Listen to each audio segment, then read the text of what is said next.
20th of May, almost 2 weeks ago now, the Chinese government had turned off the satellite. Furthermore, television cameras had been banned in the square. No more live spot location shots without that satellite feed or Jimmy behind his camera. At least, not in Tiananmen Square, and that's where the story was, at the center of the action. Once again, she would have to make do with a phoned-in report. Nicky returned to the bedroom where she dressed rapidly. She then left the suite. Despite her sense of urgency and her need to be outside in the square, Nicky headed for the ATN suite a few doors away from her own. The suite served as a makeshift newsroom for them. She knocked lightly, and the door was wrenched open by her cameraman, Jimmy Traynor. "Hey, you're supposed to be grabbing a few hours shut-eye, Nicky," he said. I know, but I couldn't sleep. I have a premonition everything is going to blow tonight. My gut instinct tells me there is going to be a crackdown, probably around midnight or thereabouts. After 5.5 years of working with her in the trouble spots of the world, Jimmy trusted her intuition implicitly. "If you say so, Nicky, but it is pretty quiet out there. At least it was 20 minutes ago. The kids in the tent encampment were starting to come out of their tents, mingling with each other and chatting. Everything was very relaxed, friendly, easygoing. It won't be for much longer," Nicky announced and sat down heavily in a chair. "I've been doing a lot of thinking, and I believe that Deng Xiaoping is at the end of his tether. He's been provoked and frustrated by the students for some time, and I'm sure he's about to make his move. He'll have no compunction, you know. He'll order the troops to move on the students. There's going to be a bloodbath."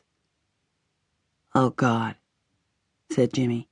"Those kids are so young, so idealistic, and they're so peaceful.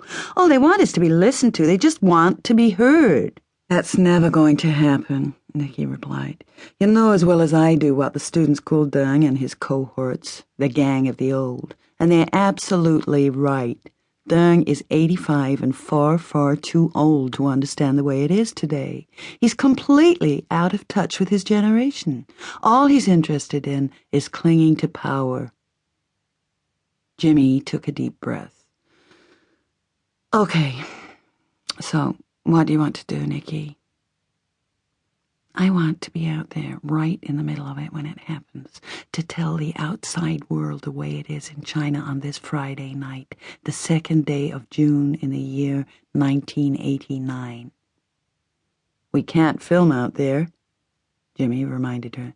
"The minute we appear, the police will smash the cameras and the sound equipment. We could be detained, flung into jail." Jimmy glanced at the door as it opened to admit Arch Levison. Nicky's producer did not seem surprised to see her as he entered the room.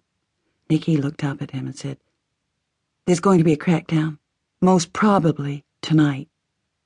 "You're not often wrong, Nicky," Arch said, "and I'm inclined to agree with you.